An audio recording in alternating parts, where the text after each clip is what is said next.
अस्सलाम वालेकुम।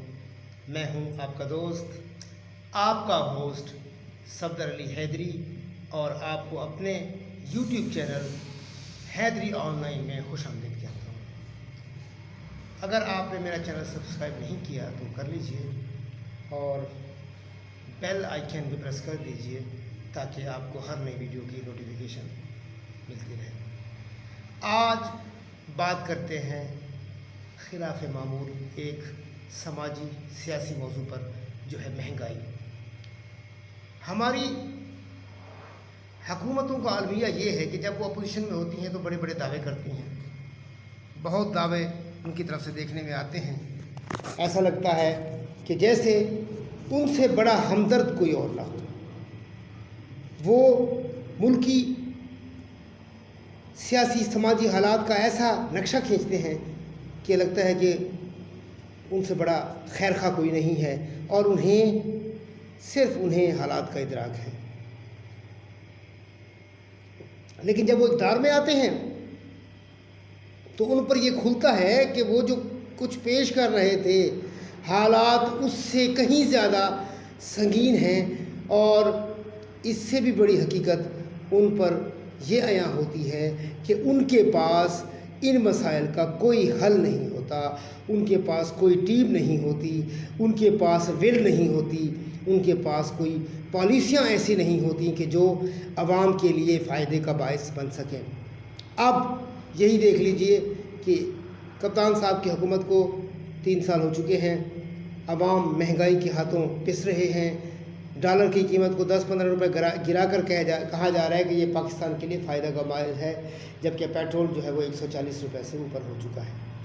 कहने का मकसद ये है कि ये सब मसाइल अपनी जगह, कोरोना के मसाइल अपनी जगह, लेकिन आलमी मालियाती इदारे पाकिस्तान को तीसरा महंगा तरीन मुल्क करार दे रहे हैं। तो ये सोचने वाली बात है कि डकैत जो है वो तो कुछ ना कुछ रिलीफ दे दिया करते थे और आप नहीं दे पाए, तो आपकी ईमानदारी हमारे किस काम की।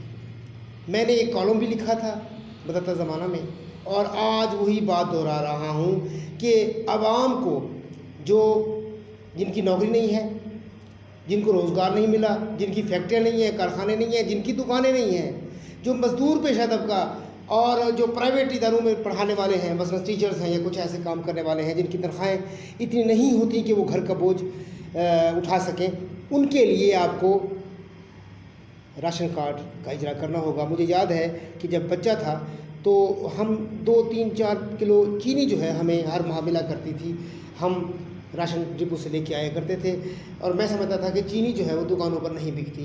लेकिन एक बार जब मैंने चीनी की बोरी दुकान पर देखी तो हैरान रह गया। बात ये है कि आप सिर्फ़ और सिर्फ 30% सब्सिडी दें हर उस बच्चे को, हर उस मर्द को जिसकी उम्र 25 साल से ज़्यादा है और वो शादीशुदा है, तो उसका अपना कुंबा है। हर कुंबे के लिहाज से, और मैं समझता हूँ कि 4-5-6 अफराद के कुंबे के लिए 7-8 हज़ार रुपये होगा राशन का ख़र्चा। आप उसका 30% आप दें, 10% आप दुकानदार से रियायत लें, 40% लेस, यानी जिसका 10,000 रुपये माहाना ख़र्चा है उसे वो राशन उसका 6,000 में मिले, जिसका 5,000 है उसे 3,000 में मिले। इससे ये होगा कि लोग जो महंगाई के हाथों तंग हैं, कम अज़ कम उनकी गुज़र बसर तो हो जाएगी, कम अज़ कम वो रोटी तो 3 वक्त की खा लेंगे, वो आपको दुआएं देंगे।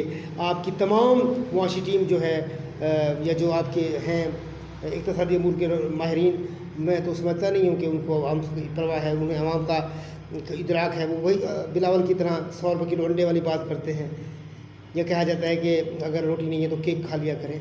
तो कहने का मकसद ये है कि आप कुछ करना चाहते हैं, अब अगले 2 साल के लिए तो ये कर लें कि ऐसे लोग जो सरकारी मुलाजिम नहीं हैं, जिनकी फैक्ट्रियाँ नहीं हैं, जिनके कारखाने नहीं हैं, जिनकी मल्टीनेशनल कंपनी में नौकरियाँ नहीं हैं, जिनके दुकानें नहीं हैं, जो मजदूर तबका लोग हैं, उनको आप 40% लेस दें, 30% आप दें, 10% दुकानदार से लेके दें। शहर के बड़े दुकानदारों को फ़र्ज़ करें कि आपने 10,000 लोगों को देना है एक शहर में, तो 200 दुकानदार हैं, 50 दुकानदार हैं, उनमें उनको बांट दीजिए। हर महीने की पहली तारीख को जाकर वहाँ से राशन लें और आपको दुआएं दें। आपकी महंगाई का वाहिद इलाज ये है कि जब तक आप हैं, आप राशन कार्ड की मदद से 40% रियायत दें। शुक्रिया।